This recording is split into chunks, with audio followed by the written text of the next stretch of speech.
السلام علیکم ناظرین، ویلکم ٹو آثار قدیمہ پوائنٹ۔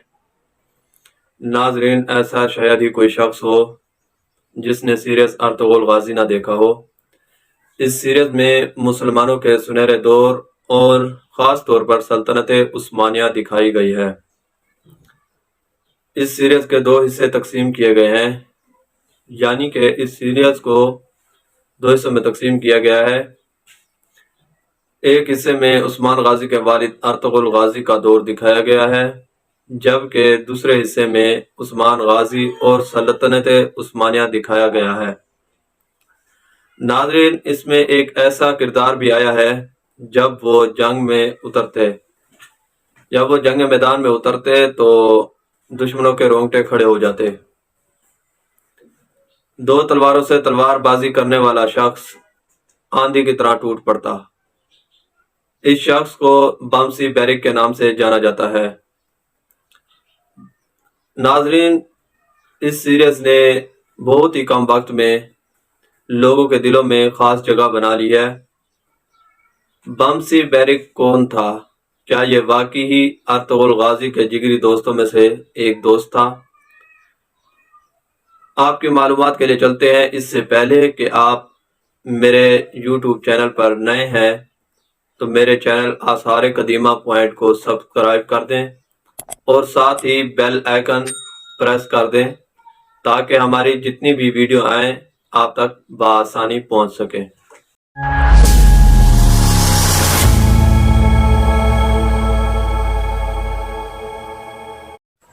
آپ کی معلومات کے لیے بتاتا چلوں، بمسی بیرک ارطغرل غازی اور عثمان غازی کے دور سے کافی پہلے کے تھے۔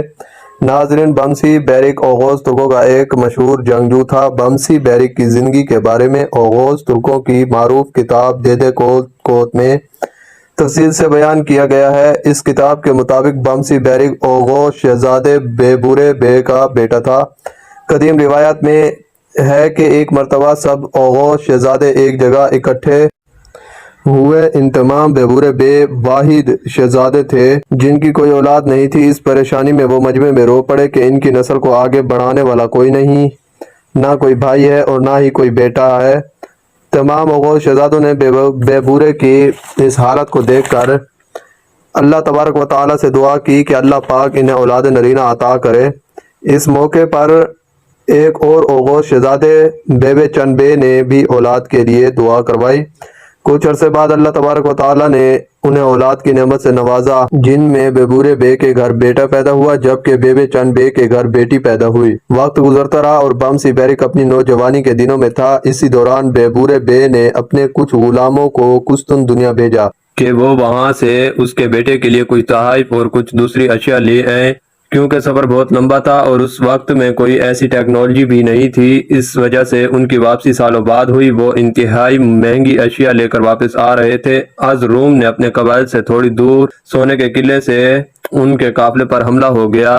اسی دوران اچانک وہاں پر ایک جنگجو نمودار ہوا جو 2 تلواروں سے لڑتا اور دشمنوں پر ٹوٹ پڑا اور چند ہی منٹوں میں دشمنوں کو مار کر اس قافلے کی جان بچائی۔ اس جنگجو کی مہارت کو دیکھ کر قافلے والے بہت زیادہ متاثر ہوئے۔ یہ نوجوان ان سے رخصتی لے کر اپنے والد بیبورے بے کے خیمے میں جا بیٹھا۔ یہ سب ہونے کے بعد قافلے دوبارہ اپنے قبیلے کی طرف روانہ ہونے لگے اور قبیلے پہنچ کر جب وہ اپنے سردار کے خیمے یعنی بیبورے بے کے خیمے پہنچے تو وہاں وہ نوجوان جنگجو پہلے سے موجود تھا۔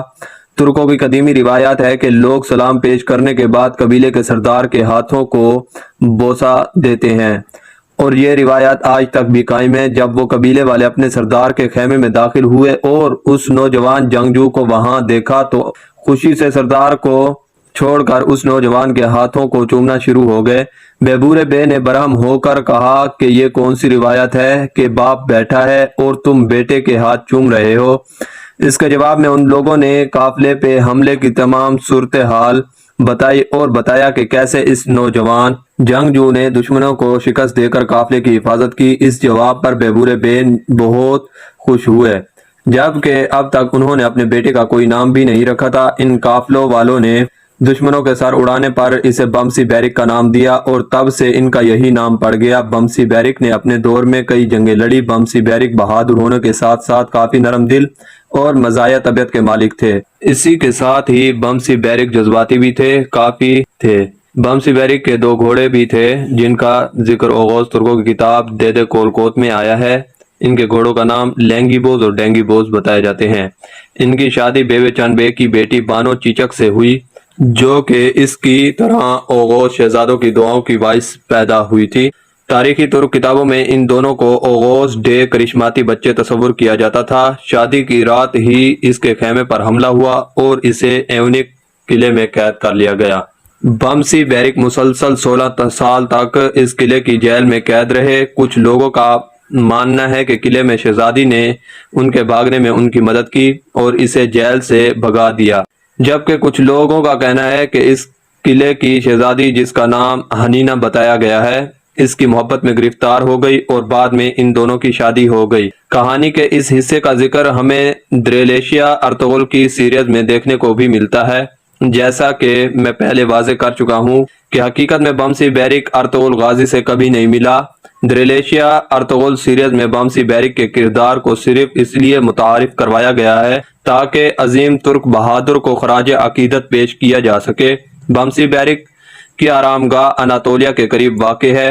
دریلیشیا ارطغرل کی مشہور ہونے کے بعد لوگ وہاں جانا شروع ہو گئے اور اس جگہ کو مزار میں تبدیل کر دیا گیا ہے۔